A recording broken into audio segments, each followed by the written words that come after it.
Bonjour à tous, bienvenue dans Parlons Matière, l'émission qui met en lumière les savoir-faire. Aujourd'hui, nous accueillons Gilles Attal, directeur prescription par Exclanco. Bonjour Gilles. Bonjour Christophe. La noblesse des enduits de façade. C'est quoi un enduit? Oh là, un enduit c'est une vieille recette. Un enduit c'est une vieille recette mais qui forme aujourd'hui la peau de la façade, c'est l'épiderme de la façade, c'est ce qu'on voit en premier. C'est ce qui marque en fait le bâtiment, la façade en particulier. Alors c'est quoi? C'est un make-up? C'est une poudre c'est une crème de protection? C'est en même temps un make-up, certains disent que c'est la robe de la mariée, mais c'est aussi une protection.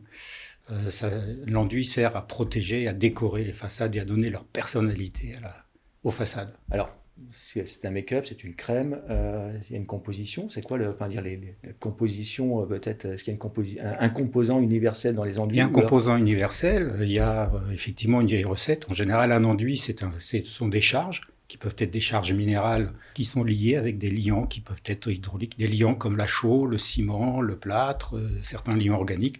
La recette n'a pas vraiment changé au cours des siècles, si ce n'est qu'elle s'est améliorée pour pouvoir offrir une finition, une multitude de finitions de couleurs aux différents architectes et aux différentes architectures. D'accord, donc on parle de couleur, mais on parle certainement aussi d'aspect. Alors, on parle d'aspect et de matière, et c'est tout ce qui guide aujourd'hui notre démarche, c'est la matérialité, les aspects, la matérialité des enduits, tout ce que peuvent offrir les enduits, qui n'est pas assez connu, à mon avis, des architectes. D'accord. Donc les aspects, c'est-à-dire qu'on trouve des choses un peu grattées, des choses qui sont lisses, des choses qui ressemblent à des pierres. On retrouve des différents aspects qui peuvent être effectivement des aspects très lisses, des aspects rugueux. Et dans notre démarche, nous présentons tous ces aspects, il y en a près de 40. Tous ces aspects sont déclinés dans 4 collections. Donc les collections par Exclanco, à travers 4 collections, les grainés, les lissés, les pierres, les striés, chaque collection a son caractère. Les grainés, c'est le grain de peau de la façade. Les lissés, c'est plutôt l'aspect intemporel. Les striés, c'est l'aspect vraiment très structurel et de caractère. Et les pierres, comme leur nom l'indique, c'est plutôt très minéral et très pierre. D'accord, donc en fonction, on va dire, de l'aspect, des couleurs, on va avoir un rapport avec la lumière, avec des jeux d'ombre, d'éclairage plus prononcé. La thermique peut-être peut jouer aussi en fonction Alors, de la couleur. la thermique, là, on rentre dans un autre domaine. La thermique, effectivement, on est plus sur aujourd'hui les procédés d'isolation thermique par l'extérieur, mais l'isolation thermique par l'extérieur n'exclut pas ce jeu de matière, cette matérialité que l'on offre au travers des différents aspects dans nos différentes collections. Alors, ce que vous êtes en train de nous dire, c'est que un enduit, ça peut être sur un immeuble tout à fait contemporain, comme ça peut être sur un immeuble, on va dire, en rénovation, plus du patrimoine bâti. Absolument, un enduit peut aller sur des différents supports. On a des différents enduits appropriés pour chacun des supports, mais on a aussi des enduits qui font tout, qui vont partout, qui peuvent être composés de chaux, de ciment et autres, mais qui peuvent très bien aller sur l'un ou l'autre des matériaux. D'accord. Alors quand on parle de support, donc dans du bâti ancien, on suppose qu'on a une maçonnerie, on va dire, à protéger, c'est ça? On a une maçonnerie à protéger, mais aussi à laisser respirer. Donc la composition de l'enduit est aussi très importante. Mais ce qui nous a guidés dans nos collections et dans notre matérialité, c'est de mettre à profit des architectes tout notre savoir-faire, à savoir pour un aspect, une structure, une matière qui est intéressante, à nous de proposer le bon enduit pour retrouver cet aspect, le bon enduit pour le bon support. D'accord. Et donc, on parle en support, si on raisonne en ITE, je n'ai pas directement une maçonnerie, j'ai une isolation qui va s'intercaler, on va dire, entre la maçonnerie. En ITE, ou une isolation thermique par l'extérieur, on a effectivement un isolant qui vient s'intercaler entre le support et la finition à travers il y a un corps d'enduit, il y a une finition. Isolants qui peut être de différents matériaux, qu'ils soient polystyrène, laine de roche, laine de verre recyclée. Là, on vient de sortir un nouveau produit, un nouveau système avec une laine de verre à 80% recyclée. Et effectivement, tout ce qui est biosourcé, fibres de bois. Alors vous devancez cette approche que je voulais avoir avec vous, donc sur la partie biosourcée, sur cette, on va dire, la partie plus dimension écologique. Donc on est des choses assez traditionnelles, mais en fin de compte un enduit c'est séculaire, donc dans ses composants il peut être relativement biosourcé. Et son isolant, ce que vous êtes en train d'expliquer, même son système aujourd'hui peut être relativement avoir une très bon comportement, ou tout le moins une très bonne approche dans cet axe-là. Pour l'aspect, effectivement, là vous me parliez d'isolation par l'extérieur, donc je vous ai parlé d'isolant biosourcé. En revanche, là on a sorti aussi un corps d'enduit plutôt adapté au bâti ancien, qui s'appelle le Par Nature corps d'enduit chanvre, qui est à base de chanvre, donc qui est biosourcé, avec une FDES, et ce corps d'enduit permet de donner un correctif thermique aux maçonneries anciennes, correctif acoustique, et qui apporte aussi un énorme confort hygrothermique à l'intérieur du bâtiment, à travers un enduit biosourcé, et là c'est une vraie révolution. Oui, ça donne, a priori, voilà, c'est pas une peinture, on est sur un enduit, on a des composants, on va dire fibres, minéraux. En fin de compte. Ce qu'on appelle la chaîne vote, donc on travaille avec une chanvrière qui nous fournit la chaîne vote et qui est mélangée avec la chaux. D'accord. Alors justement, ce mélange et autres, qui le met en œuvre? Alors, en général, ce sont des entreprises de façade, et ce qu'on appelle certains appellent des façadiers, d'autres des applicateurs.